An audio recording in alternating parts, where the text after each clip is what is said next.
Assalamualaikum warahmatullahi wabarakatuh. Alhamdulillah, salatu wassalamu ala rasulillah wa ala alihi wa ashabihi ajma'in. Rabbi shrah li sadri wa yassir li amri wahlul 'uqdatam min lisani yafqahu qawli, amma ba'du.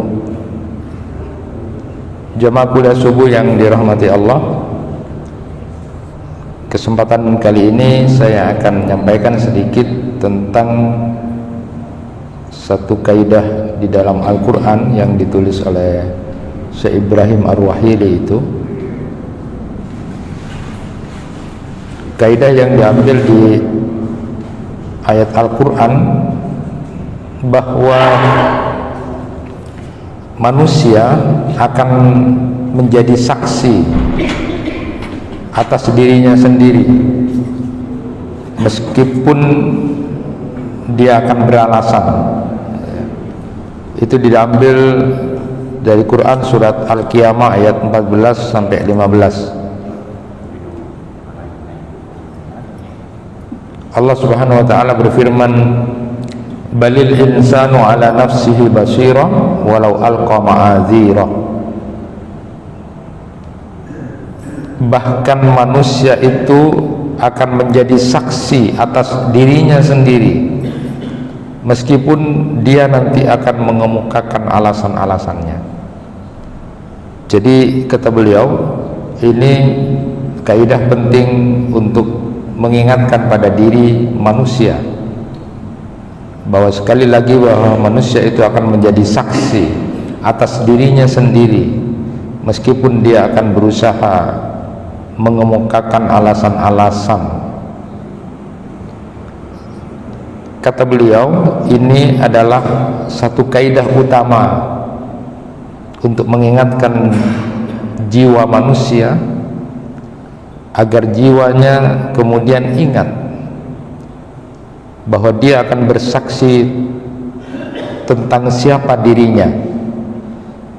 Sehingga penting agar kita selalu membersihkan jiwa, sehingga Allah Subhanahu wa taala telah bersumpah tentang itu dalam Quran surat Asy-Syam, wa nafsi wa ma sawwaha. Sungguh beruntung orang-orang yang membersihkan jiwanya itu. Nah, kaidah ini, kaidah penting ini, bahwa kita akan menjadi saksi atas diri kita sendiri, mengingatkan walaupun manusia mengingkari perbuatannya misalnya, dan dia kemudian banyak mengemukakan alasan-alasan untuk membenarkannya, maka sebenarnya dirinya lah yang paling mengetahui apa sebenarnya yang terjadi. Tidak ada yang paling mengetahui kecuali dirinya sendiri, dan Allah tentu tahu tentang itu. Ini mengingatkan bahwa memang ada potensi manusia untuk berkelak, untuk menghindar dari satu kebenaran untuk menutup sesuatu, mengingkari satu kebenaran untuk kepentingan tertentu, tetapi tetap dia yang tahu. Maka berbahagialah bila dia tetap berlaku jujur apa adanya dan terus membersihkan jiwanya. Jadi memang manusia itu diberi kesempatan untuk berupaya untuk menutup kekurangan atau aib dirinya, lalu kemudian boleh dan harus memperbaiki dirinya. Maka kalau para ulama salaf itu menyatakan sikap jujur yang indah itu adalah Anda mengakui kesalahan diri Anda sendiri di hadapan Allah Subhanahu wa taala. Kalau Syekh Ibnu Taimiyah itu menyatakan banyak orang yang mengemukakan alasan-alasan tentang kebenaran dirinya padahal dia begitu mengetahui dalam posisi yang salah. Begitupun sebaliknya, banyak orang yang membela dirinya sendiri padahal dia terbukti bersalah, namun dia akan menjadi saksi terhadap dirinya sendiri. Nah, kaidah Al-Quran ini jamaah yang dirahmati Allah bisa kemudian diterapkan di setiap situasi dan keadaan, baik itu bersifat umum maupun juga bersifat khusus. Salah satu contohnya adalah cara sebagian orang berinteraksi dengan Al-Quran. Mereka mengambil ayat-ayat Al-Quran yang kira-kira sesuai dengan kebutuhan dan kepentingannya, dan kemudian tidak mempedulikan atau bertentangan dengan nafsu dirinya. Jadi misalnya saya sering memberikan gambaran satu keluarga yang kemudian ada anak laki-laki dan anak perempuan. Ketika berbicara warisan, si anak laki-laki kemudian mengatakan dalam keluarganya, harusnya laki-laki itu dapat bagian 2 daripada perempuan 1. Itu betul. Dia mengambil ayat-ayat tentang warisan. Ayolah kita pakai hukum Islam, laki-laki dapat 2, yang perempuan 1. Padahal dia kemudian getol sekali untuk meminta warisan Islam seperti itu dengan ayat-ayat Al-Quran yang dikemukakan. Tapi ketika kemudian sebelumnya dia tidak pernah kemudian mengambil bagaimana ayat-ayat Al-Quran tentang sholat, tentang berbakti kepada orang tua, saat orang tuanya sudah meninggal dunia, lalu kemudian ayat-ayat Al-Quran itu dipakai, ayo kita menuju Al-Quran, dan getol sekali mengatakan ayo menuju Al-Quran. Sebelum orang tuanya meninggal dunia, dia tidak pernah berbakti pada orang tuanya dan tidak pernah melakukan sholat dengan benar misalnya. Inilah yang di dalam Al-Quran kemudian digambarkan. Surat Al-Baqarah ayat 85, afatu'minuna bi ba'dil kitab wa takfuruna bi ba'd fama jazaa'u may yaf'alu dzalika minkum illa hissun fil hayatid dunya wa yaumal qiyamah yuradduna ila asyaddil adab wa mallahu bighafilin amma ta'malun. Apakah kalian beriman kepada sebagian kitab dan ingkar kepada sebagian yang lain, maka tidak ada balasan yang pantas bagi orang yang berbuat demikian di antara kalian selain kenistaan dalam kehidupan dunia, dan pada hari kiamat mereka akan dikembalikan kepada azab yang paling berat, dan Allah tidak lengah terhadap apa yang kalian kerjakan. Jadi ini mungkin menjadi perenungan kita juga. Apakah standar ganda yang kadang-kadang dipakai manusia itu mengambil satu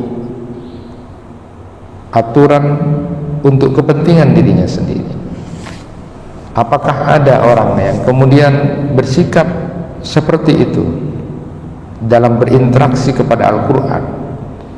Dia akan memakai Al-Quran untuk kepentingan dirinya sendiri, atau kalau cocok, namun ketika tidak cocok atau tidak sesuai dengan apa yang ada pada kepentingan dirinya, dia tidak pakai Al-Quran. Standar ganda seperti ini kadang-kadang memang menyelusup pada diri manusia. Itulah kenapa kemudian Al-Quran mengingatkan kepada kita satu kaidah, bahwa pada akhirnya kita akan menjadi saksi terhadap diri kita sendiri, walaupun kita bisa berkelak atau mengemukakan alasan. Maka kita dianjurkan untuk meniru sikap para nabi dan rasul, misalnya seperti Nabi Adam dan Hawa yang berdoa saat terlanjur memakan buah yang dilarang untuk dimakan. Qala Rabbana zalamna anfusana wa illam taghfir lana wa tarhamna lanakunanna minal khasirin. Kita dianjurkan orang yang kemudian berada dalam posisi yang salah, maka dianjurkan untuk meniru sikap para nabi dan rasul. Ucapan Nabi Musa juga yang kemudian diabadikan di dalam Al-Quran sebagai ekspresi penyesalan atas terbunuhnya laki-laki Kipti itu di dalam Quran surat Al-Qasas ayat 10. Qala rabbi inni zalamtu nafsi faghfirli faghfara lahu innahu wal ghafurur rahim. Jadi ada banyak contoh sebenarnya. Bahkan kemudian orang mau berdoa saja, orang yang mau berdoa kepada Allah, memohon kepada Allah jauh-jauh sebelumnya, setelah dia memuji-muji Allah, bersalawat kepada Nabi, setelah itu beristighfar dulu, mengakui kezaliman diri. Apa pantas ya Allah meminta aku ini masih orang yang banyak berbuat salah dan dosa? Etika seperti itu. Begitupun ketika kemudian Nabi Nuh, ketika Allah Subhanahu wa ta'ala melarangnya meminta sesuatu yang dia tidak memiliki ilmu pengetahuan tentang itu. Qala rabbi inni a'udzubika an as'aluka ma laysa li bihi ilmu wa illa taghfirli wa tarhamni akun minal khasirin. Inilah contoh-contoh doa yang kemudian mengingatkan kepada kita bahwa saat kita pun terlanjur melakukan salah dan sesuatu yang tidak baik, memohon kepada Allah, mengakui kepada Allah tentang siapa diri kita, lalu kemudian memohon ampunan kepada Allah Subhanahu wa ta'ala. Kita dianjurkan sebagaimana para nabi dan rasul pun memberikan contoh seperti itu, dengan niat jujur, tidak kembali lagi melakukan perbuatan yang sama. Jemaah yang dirahmati Allah, di dalam Quran surat Al-Isra ayat 14 juga disebutkan, Iqra kitabaka kafa binafsika al-yawma 'alaika hasiba. Bacalah kitab catatanmu, cukuplah dirimu sendiri sebagai penghisap. Jadi hari ini kamu menjadi penghisap dirimu sendiri. Semua apa yang sudah diperbuat ada dalam buku catatan itu, dan kita sendiri yang nanti akan membacanya. Nah, ini menggambarkan bahwa nanti di akhirat, ketika Allah Subhanahu wa ta'ala sudah memberikan catatan amal manusia itu, baca sendiri, kata Allah, baca sendiri, kamu nanti yang akan tahu. Di dalam Quran surat Al-Kahfi ayat 49 juga, wa wudi'al kitabu fataral mujrimina musfikina mimma fi wa yaquluna ya wailatana ma li hadzal kitab la yughadiru saghira wala kabira illa ahsaha wa wajadu ma amilu hadiran wa la yadlimu rabbuka ahada.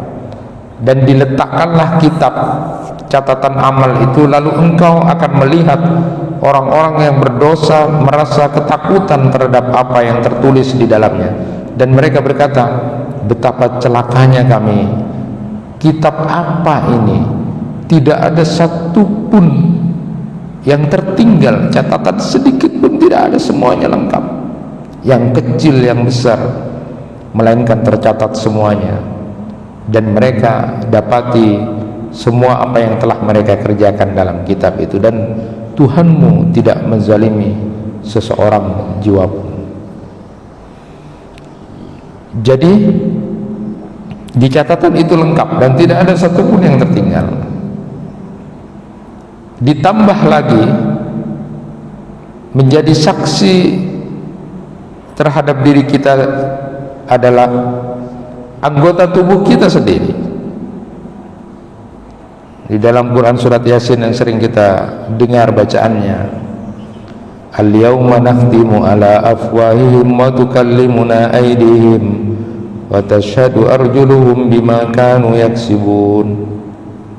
Pada hari kami tutup mulut mereka, dan berkatalah kepada kami tangan mereka dan memberi saksi kaki mereka terhadap apa yang dahulu mereka kerjakan. Jika ada yang bertanya bagaimana Allah membuat tangan kaki berbicara, maka jawabnya adalah sebagaimana Allah menciptakan mulut dengan lidah untuk berkata-kata. Bukankah lidah itu hanyalah seonggok daging yang Allah beri kemampuan berbicara? Maka demikian bagi Allah sangat mudah untuk membuat tangan dan kaki juga berbicara. Maka penting nasihat dari Imam Al-Ghazali itu di Bidayatul Hidayahnya itu mengatakan agar seluruh anggota tubuh kita ini dijaga dari perbuatan maksiat, terutama 7 anggota badan kita, karena neraka jahanam itu mempunyai 7 pintu dan tiap pintu itu untuk golongan orang-orang tertentu. Laha sab'atu abwabin likulli babin minhum juz'um maqsum. Al-Hijr ayat 44. Jahannam itu memiliki 7 pintu, dan setiap pintu telah ditetapkan untuk golongan tertentu dari mereka. Ketujuh anggota badan itu adalah mata, telinga, lisan, perut, kemaluan atau kehormatan, tangan dan kaki. Di kitab beliau di Bidayatul Hidayah itu sederhana sekali mengingatkan tentang 7 anggota badan ini untuk dijaga, lalu kemudian ditambah dengan kemaksiatan hati, mengingatkan bahwa juga di dalam ayat Al-Quran Allah akan menghisap itu, inna sam'a wal basara wal fu'ada kullu ulaika kana anhu mas'ula. Diingatkan juga hati di samping 7 anggota itu. Makanya ada ulama tafsir yang menyebutkan bahwa kalau pintu neraka itu ada 7, pintu surga itu ada 8. Juga ada kaitannya dengan hati. Maka kata beliau, memahami tentang anggota badan ini sebagai wujud bahwa kita bersyukur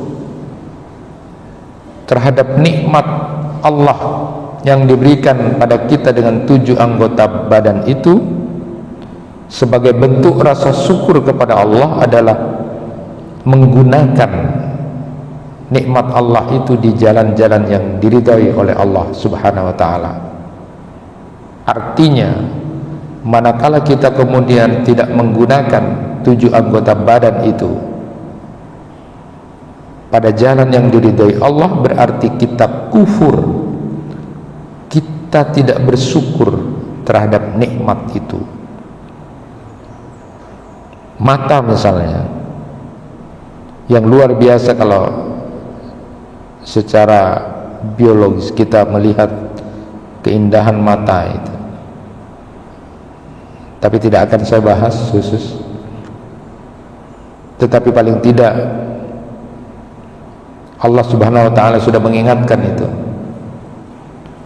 yang nanti akan dihisab itu, kullil mu'minina yaghuddu min absarihim wa yahfadhu furujahum dzalika azka lahum innallaha khabirum bima yasna'un wa kullil mu'minati yaghuddna min absarihinna wa yahfadna furujahunna. Diingatkan pada orang laki-laki beriman, tundukkan matamu, jaga matamu, itu akan membersihkan buat diri kalian. Sesungguhnya Allah tahu apa yang kamu kerjakan. Katakan juga bagi orang-orang perempuan yang beriman, jaga, tundukkan pandangan. Jadi nikmat mata itu jelas, jadi perlu dijaga dari pandangan hal-hal yang tidak baik, dibenci atau yang bisa melalaikan dari mengingat Allah Subhanahu wa taala.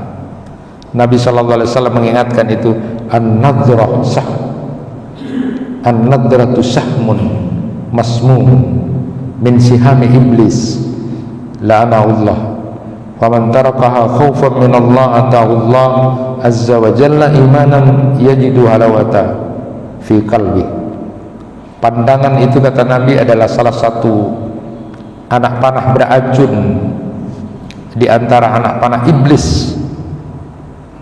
Siapa yang meninggalkan karena takut pada Allah, maka dia tidak diberi Allah kecuali Allah memberinya keimanan yang bisa dirasakan manisnya di dalam hatinya. Jadi pandangan itu merupakan awal. Sering digambarkan ini guyonan tapi penting. Kenapa kalau suami istri itu kalau ke mall jalan, Pak, istrinya digandeng? Bukan karena mau menunjukkan kemesraan, Pak, bukan. Supaya kemudian tidak sering berhenti istrinya, jadi tangannya digandeng. Karena kalau tidak digandeng abid, Pak, ambu-ambu itu, Pak, karena pandangan. Anu mas, gandeng terus, Pak. Oh iya bagus, tarik terus, Pak, jadi jalan gitu. Nah, semuanya dari pandangan. Apa yang dinasihati Imam Al-Ghazali itu, ammal ainu fahfadha min arba. Adapun mata itu jaga untuk tidak melakukan 4 hal ini. Yang pertama, antandura biha ila ghairi mahram bisyahwat. Jangan matamu memandang ke arah seseorang yang bukan mahramnya dengan syahwat. Yang kedua, au ila suratin maliha wala bisyahwatin nafs. Juga jangan melihat gambar-gambar, atau kalau sekarang perkembangannya ada, dulu tidak ada video-video yang cantik-cantik yang bisa mendatangkan syahwat. Au tandura biha ila muslim bi'ainil ihtiqar. Jangan melihat, ketiga, jangan melihat ke arah kaum muslimin dengan tatapan merendahkan. Yang keempat, au tatla biha ala aibi muslim, jangan melihat aib seorang muslim. Nah, 4 ini kata beliau dijaga. Jaga mata untuk tidak memandang sesuatu yang kemudian membuat syahwat. Kalau sekali pandang itu, kata Imam Ali, boleh, ya cukup segitu saja. Tapi jangan diakali kemudian masih satu ya, terus satu ya, itu ngakal-ngakali. Atau melihat gambar-gambar atau video-video yang bisa membangkitkan syahwat. Jangan melihat ke arah kaum muslimin dengan tatapan merendahkan. Kadang-kadang sesama manusia itu ditatap tapi ngenyek itu, Pak, mentang-mentang pejabat, mentang-mentang orang penting. Habis itu nanti orang-orang yang seperti itu. Jangan melihat saudara muslimmu itu dengan tatapan merendahkan. Sapa, siapa? Nah, kayak gitu. Jangan melihat aib seorang muslim itu menjadi besar. Sama dengan kemudian yang lagunya Roma Irama itu. Ya, semut di seberang begitu sangat kelihatan, gajah di pelupuk matanya tidak kelihatan. Nah, makanya kemudian di dalam beberapa riwayat itu disebutkan tentang nikmat mata itu, bahwa mata nanti di akhirat itu akan banyak yang menangis karena dahsyatnya, takut sekali, cemas, takut sekali dengan keadaan akhirat itu. Banyak sekali mata-mata yang kemudian menangis saat itu. Kecuali ada 3 mata yang tidak akan menangis. Di antaranya disebutkan yang pertama, mata yang menangis karena takut pada Allah. Di dunia dia sering menangis karena takut kepada Allah. Lalu kemudian mata yang suka begadang untuk salat di akhir malam, begadang bukan begadang main game. Banyak anak-anak kita yang kemudian sampai jam 2, jam 3 mau subuh baru tidur, salat sudah tidak ada itu. Jadi mata yang begadang untuk salat malam, kemudian mata yang dijaga dari memandang hal-hal yang dilarang tadi. Jadi 4 hal itu kalau kemudian dia jaga untuk tidak melakukan itu, maka mata itu nanti di akhirat, di saat banyak orang menangis, dia tidak akan menangis sendiri karena dia lakukan itu. Tetapi diingat dalam konteks yang pertama tadi, mata yang menangis karena takut kepada Allah, itu kata para ulama bukan kemudian ditandai dengan mata yang menangis pada acara-acara tertentu menunjukkan takut kepada Allah. Bukan tangisan itu yang menunjukkan takut kepada Allah, karena orang bisa berlebay-lebay di satu waktu untuk menangis, tapi takut kepada Allah itu tidak ditandai dengan tangisan itu, tapi takut kepada Allah itu ditandai dengan menjauhkan dirinya dari apa-apa yang dilarang oleh Allah Subhanahu wa ta'ala. Itu yang tangisan yang sesungguhnya. Yang kedua, telinga.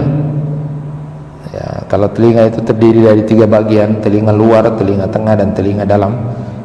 Tapi tidak usah saya jelaskan yang ini, tapi paling tidak menjadi peringatan sebagaimana nasihat beliau Imam Al-Ghazali, wa ammal udunu fahfadha an antus'iya biha ilal bid'ah awil ghibah al fahsi awil haudi fil batil aw dzikri masawin nas.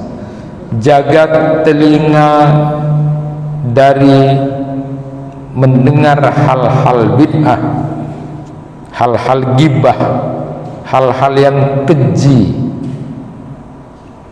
atau tenggelam ke dalam kebatilan, atau mendengar percakapan yang mengungkap keburukan manusia.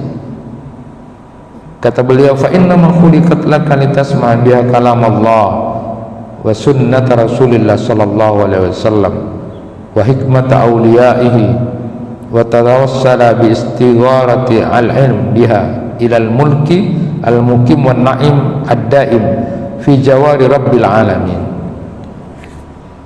Karena sesungguhnya telinga itu diciptakan Allah untukmu agar dengannya engkau bisa mendengar ayat-ayat Allah, engkau mendengar hadis-hadis Nabi dan kata-kata yang baik dari para kekasih Allah. Jangan juga hendaknya kamu jadikan telinga itu sebagai sarana untuk memperoleh ilmu yang dapat mengantarkan kamu dekat kepada Allah, kepada nikmat di sisi Tuhan penguasa alam semesta. Diingatkan juga, wa tadunna anna al-isma yaqtasu bil qail dunal mustami fa fil khabar anna al-mustami'a syarikul qail wa huwa ahadul muktabin. Jangan engkau menyangka bahwa dosa secara khusus hanya akan ditanggung oleh orang yang berbicara hal-hal haram atau tidak baik, sementara orang yang mendengarnya tidak. Padahal engkau juga akan menanggung dosanya. Jadi dalam hadis itu disebutkan pergunjingan adalah teman orang yang berbicara, dan termasuk salah seorang di antaranya yang digolongkan bergunjing. Dan telinga itu juga akan dihisab.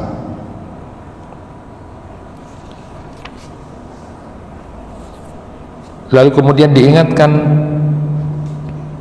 termasuk diantaranya adalah doa kalau kita mau keluar rumah.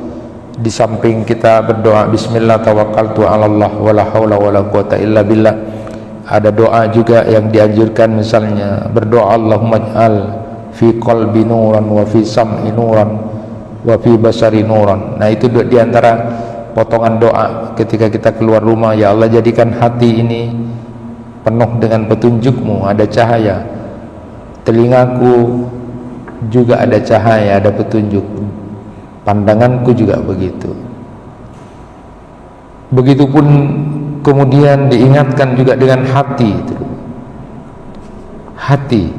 Hati itu juga akan dihisap kalau sudah pada tekad atau azam. Jadi ketika sempat para sahabat kemudian takut dengan ayat yang menyebutkan wa in tubdu ma fi anfusikum au tukhfu yuhasibkum bihillah. Jadi nanti apa yang tersembunyi dalam hati, terang-terangan atau tersembunyi, nanti akan dihisap. Bagaimana hati kita yang kadang-kadang benci, dengki. Maka tingkatan hati itu yang pertama adalah hajiz. Kalau sempat terlintas itu namanya hajiz, terlintas ma'anura, tapi hilang, itu dimaafkan, dimaafkan. Astagfirullah. Kalau masih khatar juga tingkatan terlintas sempat ada dalam hati ini, tapi astagfirullah, sudah tidak usah. Nah, hadisun nafsi, bisikan-bisikan yang sering muncul itu juga masih dimaafkan. Tapi kalau sudah tingkat 4 dan 5 ini, ham, apalagi sudah azam, jadi ham itu sudah ingin melakukan satu dengan mulai memikirkan caranya, beremari caranya, hati itu sudah akan dihisap. Apalagi sudah pada tingkat azam ya. Makanya di dalam hadis itu disebutkan ada ham, ada keinginan. Jadi katanya Ibnu Taimiyah itu mengungkapkan misalnya contoh tentang dengki itu ya, yang kita disuruh untuk menjauh dari itu. Iyyakum wal hasada fa innal hasada ya'kulul hasanat kama ta'kulun narul hatab. Kita diingatkan oleh Nabi sallallahu alaihi wasallam, jauhi dengki itu, karena dengki itu memakan banyak kebaikan sebagaimana api memakan kayu bakar. Maka kata beliau, orang itu susah untuk tidak muncul rasa dengki itu hati itu. Tapi selama tidak dimunculkan dengan perkataan dan perbuatan, itu masih bisa dimaafkan. Jadi benci dan dengki nih, tapi tidak diungkap dengan kata-kata, apalagi perbuatan, itu masih dimaafkan, istighfari. Tapi kalau dengki kemudian dimunculkan dengan perkataan, jadi ditunjukkan dengan kebencian, atau kemudian dengan perbuatan melakukan sikap, maka itu sudah termasuk kedengkian yang kemudian akan membakar banyak kebaikan. Berikutnya adalah tangan. Tangan itu sudah kita sama-sama memahami itu. Wa ammal yadan fahfatha an tadriba biha musliman au tatanawala bihima ma lahu haraman au tu'di biha ahadan minal qalb au taquda biha ma'amanatan au wadi'ah au taktuba bihima la yajuz an-nutqu bihi fa innal qalam ahadul lisan fahfat al-qalam amma yajibu hifdul lisani anhu. Hendaklah kamu menjaga kedua tangan dari memukul sesama muslim. Kalau Nabi Shallallahu Alaihi Wasallam itu digambarkan akhlaknya, Nabi tidak pernah mengangkat tangannya untuk istrinya dan anak-anak pembantunya, tidak ada. Jadi kalau banyak KDRT itu sebenarnya susah juga. Kalau Nabi itu mengangkat tangan untuk jihad perang, laki-laki tidak boleh memukul istrinya, tidak boleh memukul anak-anaknya. Ada kaidah tentang memukul, nanti kita bahas. Tapi tangan jaga untuk itu. Jangan tangan mengambil harta yang haram. Tangan dipakai untuk mengambil atau menerima harta yang haram.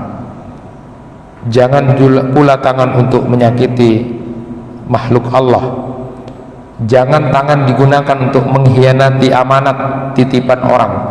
Tanda tangan palsu yang punya hubungan dengan harta, menulis sesuatu yang tidak boleh dan lain sebagainya, itu juga akan nanti menjadi tanggung jawab. Dan yang terakhir adalah dua kaki.